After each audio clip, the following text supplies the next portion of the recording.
नमस्कार साथियों, मैं संजीव श्रीवास्तव और आपका मेरे इस YouTube channel physics and nature पर स्वागत है। आज का जो टॉपिक है वो है यंग्स डबल स्लिट एक्सपेरिमेंट या यंग द्विझिरी या द्विस्लिट प्रयोग। लेकिन इसके बारे में डिस्कस करने से पहले हमें पुरानी कुछ चीज़ें समझना ज़्यादा ज़रूरी होगा। इस टॉपिक पर जाने से पहले हम थोड़ा पिछले वीडियो में जो मैंने आपको समझाया था उससे रिकॉल करते हैं। जैसा कि प्रकाश के बारे में बताया गया था कि जो प्रकाश है यह पहले न्यूटन ने बताया कि ये कणिका सिद्धांत के आधार पर कण की तरह व्यवहार करता है। फिर हाइगन ने तरंग सिद्धांत बताया और इसे फिर मैक्सवेल ने बताया कि यह विद्युत चुंबकीय तरंगें हैं। फिर प्लैंक ने बताया कि यह एक फोटॉन के रूप में गमन करता है। तो जब वो फोटॉन के रूप में गमन करता है यहाँ तक पहुँच गए तो ये कण एक कण की तरह व्यवहार करने लग गया। ये भी थोड़ा समझ में आने लग गया। लेकिन चूँकि हाइगन ने यह सिद्धांत प्रतिपादित किया था कि प्रकाश जो है तरंग की तरह गमन करता है, तो इसको समझाने के लिए और अधिक क्लियर करने के लिए थॉमस यंग ने एक एक्सपेरिमेंट डिज़ाइन किया जिसे उन्होंने यंग्स डबल स्लिट एक्सपेरिमेंट का नाम दिया। तो सबसे पहले हम ये एक डायग्राम के थ्रू समझने का प्रयास करते हैं कि यदि झिरी एक हो, स्लिट एक हो और यदि उसके दूसरी तरफ से यदि प्रकाश डाला जाए तो पर्दे पर हमें एक उस झिरी का ही प्रकाश प्रतिबिंब सफ़ेद सफ़ेद दिखाई देता है, जैसा आप डायग्राम में देख पा रहे होंगे। यदि इसी प्रकार यदि एक झिरी से यदि जैसे पानी या कोई लिक्विड यदि निकाला जाए तो हम यहाँ देख सकते हैं कि यहाँ पर अलग अलग ऐसे गोल गोल तरंगाग्र आपको दिखाई दे रहे होंगे और सामने तीसरे तरंगाग्र के वहाँ पर जो पर्दा रखा है वहाँ एक चमकीला प्रकाश दिख रहा है। यानी यदि इसे प्रकाश माना जाए तो बीच में हमें केवल पर्दे पर एक चमकीला पट्टा या स्लिट का प्रतिबिंब दिखाई देगा। अब ये बीच में एक स्लाइड यहाँ पर हमने डाली है जो ये समझाने के लिए कि व्यतिकरण होता कैसा है। तो जब पहली तरंग का शृंग दूसरे के शृंग पर और पहले का गर्त दूसरे के गर्त पर गिरता है तो तरंग अध्यारोपण के सिद्धांत के अनुसार यहाँ पर ऊर्जा का रीडिस्ट्रीब्यूशन हो जाता है या पुनः वितरण हो जाता है। और जहाँ जहाँ पर शृंग है वहाँ पर शृंगों का आयाम बहुत बढ़ जाता है, गर्तों का आयाम भी बहुत बढ़ जाता है और इस प्रकार जो फ्रिंज पैटर्न हमें प्राप्त होता है वो काफ़ी चमकीला होता है। इसका मतलब ये है कि जहाँ सफ़ेद पट्टा है वहाँ ऊर्जा और अधिक बढ़ जाती है, यानी इंटेंसिटी और बढ़ जाती है, और जहाँ काला पट्टा है वहाँ इंटेंसिटी या तीव्रता और अधिक कम हो जाती है। तो कुछ नहीं, जहाँ पर डार्क फ्रिंज प्राप्त हुई है वहाँ की जो ऊर्जा है वो केवल यहाँ से निकलकर कहाँ चली गई है, जहाँ दीप्त फ्रिंज है, जहाँ पर ब्राइट फ्रिंज है। तो एनर्जी का डिस्ट्रीब्यूशन होता है, इसमें रीडिस्ट्रीब्यूशन होता है। ठीक है। यदि द्विस्लिट प्रयोग की बात करें तो जैसा कि आप चित्र में देख पा रहे हैं कि एक डबल स्लिट रखा है, उसके दूसरी पहली तरफ से उसके पहले इधर से लाइट डाला जा रहा है। तो पर्दे पर हमें केवल दो स्लिट का प्रतिबिंब प्राप्त न होकर बहुत सारे स्लिट के प्रतिबिंब प्राप्त हो रहे हैं, लेकिन जो बीच वाला जो प्रतिबिंब है वो थोड़ा ज़्यादा मोटा है। ये केंद्रीय उच्चिष्ट है और ये केवल तब प्राप्त हो सकता है जब प्रकाश जो है उसका व्यतिकरण हो, और व्यतिकरण केवल तभी संभव है जब प्रकाश तरंगे के रूप में गमन करते हैं।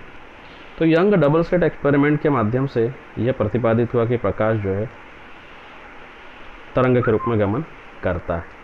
लेकिन जब तक यह प्रतिपादित होता तब तक न न्यूटन रहे थे और न ही हाइगन रहे थे, लेकिन उनके जो शिष्य हैं, स्टूडेंट हैं, थॉमस यंग, उन्होंने यह प्रतिपादित कर दिया कि प्रकाश तरंग के रूप में भी गमन करता है। चलिए, दो झिरी प्रयोग का ये एक और पिक्चराइजेशन है जिसमें जहाँ जहाँ शृंग है वहाँ वहाँ पर चमकीले बिंदु दिखाई दे रहे हैं।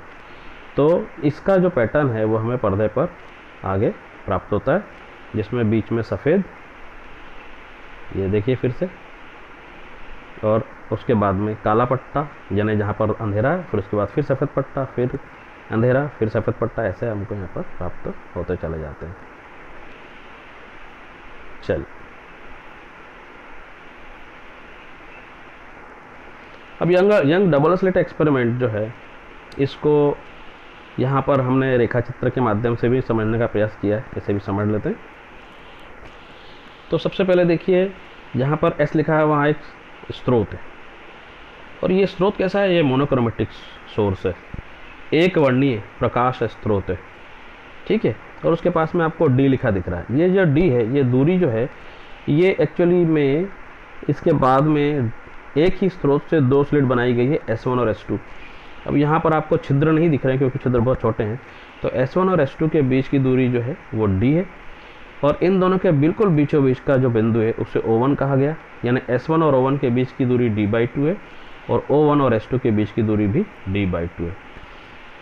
ये दोनों स्रोत जो है कला संबद्ध स्रोत होंगे, क्योंकि दोनों एक ही स्रोत S से बने हुए हैं, तो इनसे निकलने वाला जो प्रकाश है वो कैसा होंगे? कला संबंध होंगे। और इसका मतलब ये है कि पहली स्रोत S1 से निकलने वाली तरंग का यदि श्रृंग की बात करें, और दूसरे स्रोत S2 से निकलने वाले तरंग के श्रृंग की बात करें, तो पहले के श्रृंग और दूसरे के तरंग के बीच की दूरी जो है, जैसे जैसे तरंगे आगे बढ़ेगी ये दूरी नहीं बदलेगी। यदि S1 के ऊपर S2 है, यदि श्रृंग के ऊपर दूसरे का श्रृंग है, तो ये दोनों श्रृंग के बीच की दूरी जैसे जैसे तरंग आगे बढ़ेगी नहीं बदलेगी, ठीक है।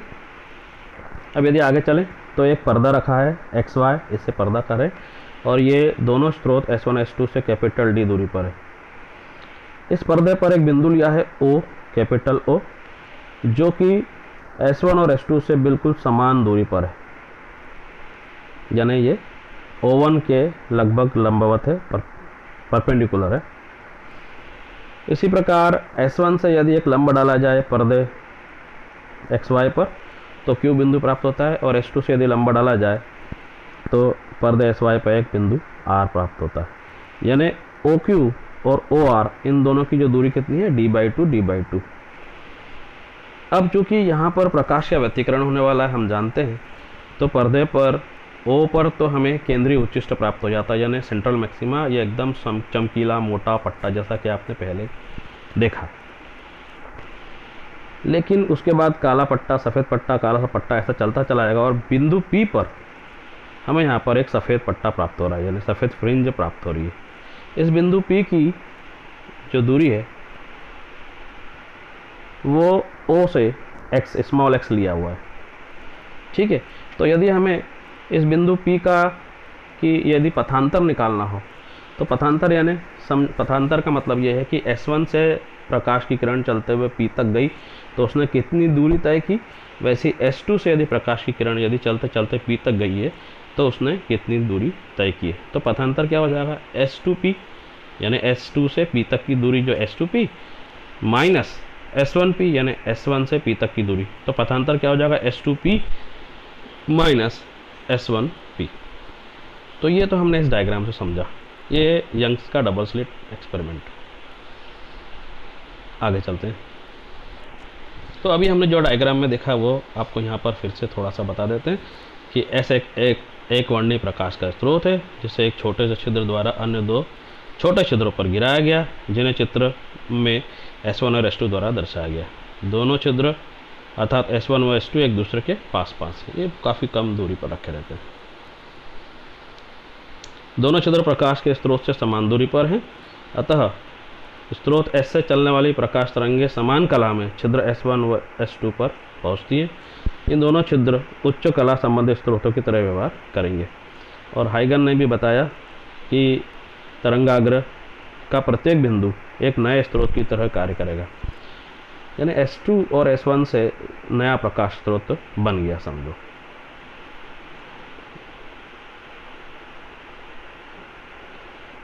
जब इन बिंदुओं से आगे एक स्क्रीन XY रखी जाती है, तो इस स्क्रीन पर तरंगों के अध्यारोपण कारण दीप्त और अदीप्त फ्रिंज एकांतर क्रम में प्राप्त होते हैं, जिन्हें व्यतिकरण फ्रिंज कहा जाता है। यह स्क्रीन XY बिंदु पर O पर दोनों बिंदुओं S1 और S2 से चलने वाली तरंगें क्योंकि समान दूरी पर है और समान कला में, अतः यहाँ पर जो बीच में ये O बिंदु है, यहाँ पर P लिखा है, O बिंदु पर एक दीप्त बिंदु प्राप्त होता है। बिंदु O को केंद्रीय दीप्त फ्रिंज कहते हैं। जब दोनों छिद्र S1 व S2 में से किसी एक को बंद कर दिया जाता है तो स्क्रीन पर से फ्रिंज पैटर्न गायब हो जाता है, यानी केवल एक ही स्लिट का चमकदार प्रतिबिंब दिखाई देता है। इससे समझ में आता है कि तरंगों के अध्यारोपण के कारण ही वहाँ पर प्रतिबिंब बन रहा है। यदि दोनों छिद्र यहाँ पर चित्र में S1 और S2 के बीच की दूरी यदि स्मॉल d हो और स्क्रीन और दोनों बिंदु स्रोत S1 और S2 के बीच की दूरी कैपिटल D हो और निकलने वाला प्रकाश यदि लैम्बडा हो, तो दोनों के बीच का पथांतर, जैसे मैंने आपको थोड़ी देर पहले बताया था, S2P माइनस S1P, इसे लैम्बडा से दिखाया गया। ये XD, यहाँ पर D स्मॉल d बटे कैपिटल D के बराबर होगा। ठीक है, तो ये हुआ उनका पथांतर। किस बिंदु पर लिया गया? P बिंदु पर लिया गया। ये एक डायग्राम है। देखिए पथांतर जो है वो यहाँ पर BM से दिखाया गया। इस जो छोटे डायग्राम को यदि आप ध्यान से देखें तो जो दूसरी वाली जो रेखा है जो S2 से चल रही है P तक जा रही है, इसमें ये चित्र मैंने अलग जगह से लिया है। तो जो B है एक्चुअली वहाँ पर क्या है? S2 है। तो S2M या BM इतना दूसरी वाली जो रेखा है वो ज़्यादा चली है और ये इतना पथ उसने ज़्यादा चला है, तो इसे कहेंगे पथांतर। तो यहाँ पर जो पैटर्न है ये देखिए, बीच में एक ब्राइट फ्रिंज लिखा है, सेंटर ब्राइट फ्रिंज, फिर काला पट्टा, फिर सफ़ेद पट्टा।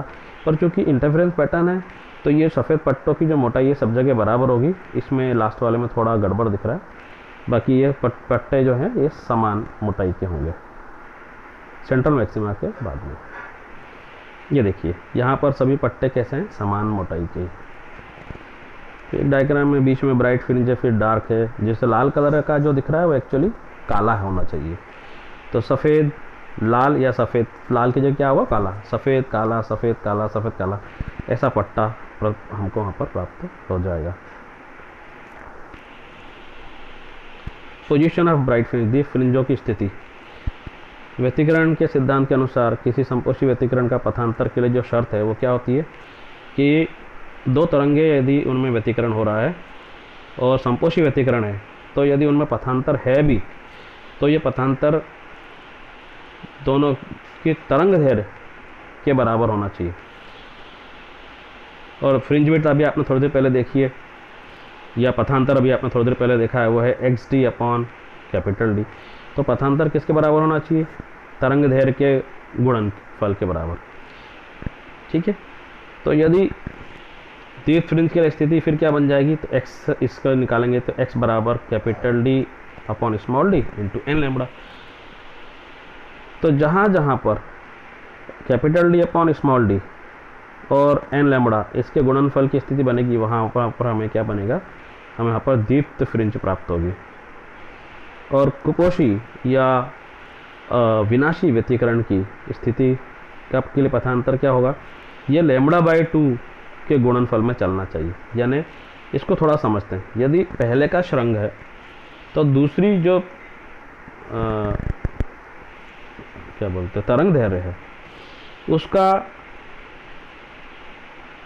उसके नीचे गर्त आना चाहिए, क्योंकि श्रृंग और गर्त के बीच की दूरी लैम्बडा बाई 2 होती है।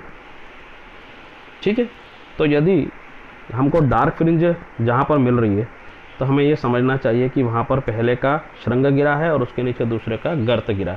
यदि ऐसी स्थिति है तो जो पथों का जो अंतर है वो कैसा होता है? लैम्बडा बाई 2 यानी तरंग दैर्घ्य के आधे के बराबर होता है। तो कहाँ कहाँ पर ये प्राप्त होगी? तो ये जहाँ पर x बराबर capital D upon small d और 2n-1 लैम्बडा बाई 2 के बराबर होगा, वहाँ ऐसी सारी जगहों पर हमें ये फ्रिंज प्राप्त होगी।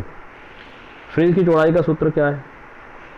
दो क्रमागत दीप्त व अदीप्त फ्रिंजों के मध्य की दूरी की जो चौड़ाई है, आप पिछले फार्मूला देखेंगे तो आप समझ जाएंगे। तो वो आएगी capital D upon small d into lambda. अब वहाँ पर था n लैम्बडा, n की जगह 1 रख दीजिए तो ये फ्रिंज विड्थ आ जाएगी। तो फ्रिंज विड्थ आ जाएगी बीटा बराबर capital D lambda upon small d। Young द्विध्रुवी प्रयोग का महत्व या significance of Young's double slit experiment क्या है? इस प्रयोग से प्रकाश के तरंग सिद्धांत की पुष्टि हो जाती है कि प्रकाश जो है तरंग के रूप में चलता है, और इस प्रयोग द्वारा प्रकाश का तरंग दैर्घ्य, जो लाइट है उसकी तरंग दैर्घ्य या वेवलेंथ को निकाला जा सकता है।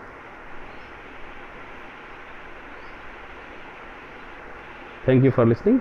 और लास्ट में फिर से ये सहयोग ध्यान यदि आप करना चाहते हैं, आप मेमोरी पावर बढ़ाना चाहते हैं, जल्दी भूल जाते हैं, याद नहीं होता है, तो आप यह योग कर सकते हैं। यह निःशुल्क योग चल रहा है, पूर्णतः निःशुल्क है। इसका टोल फ्री नंबर भी दिया है, जो लोग भी इसे ज्वाइन करना चाहते हैं वो बिल्कुल इसे ज्वाइन कर सकते हैं।